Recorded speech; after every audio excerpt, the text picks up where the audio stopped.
കൂട്ടുകാർ കാർ പുറകോട്ടെടുത്ത് ഇതര സംസ്ഥാന തൊഴിലാളികളുടെ അടുത്ത് നിർത്തി. ഇതോടെ മൂത്രമൊഴിക്കാൻ പോയ യുവാവിന് ധൈര്യമായി. വെല്ലുവിളിയും തുടങ്ങി. നീ നിന്റെ മുതലാളിയെ വിളിച്ചു ചോദിക്ക് ഞാൻ ആരാണെന്ന് എന്നായി യുവാവ്.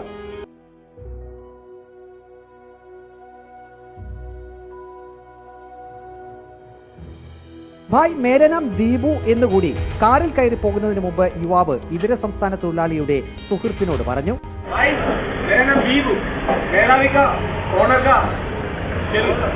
സംഭവം ഇവിടം കൊണ്ട് തീർന്നില്ല. രാത്രിയായപ്പോൾ യുവാക്കൾ കടയുടെ മുന്നിൽ വീണ്ടും എത്തി. ഒരു യുവാവ് കോമ്പൗണ്ടിനകത്ത് കയറി ഇതര സംസ്ഥാന തൊഴിലാളിയുടെ മുറിയിൽ ചെന്ന് ക്രൂരമായി മർദ്ദിച്ചു. ഇതര സംസ്ഥാന തൊഴിലാളി ഉച്ചത്തിൽ നിലവിളിക്കുന്നതും കേൾക്കാമായിരുന്നു.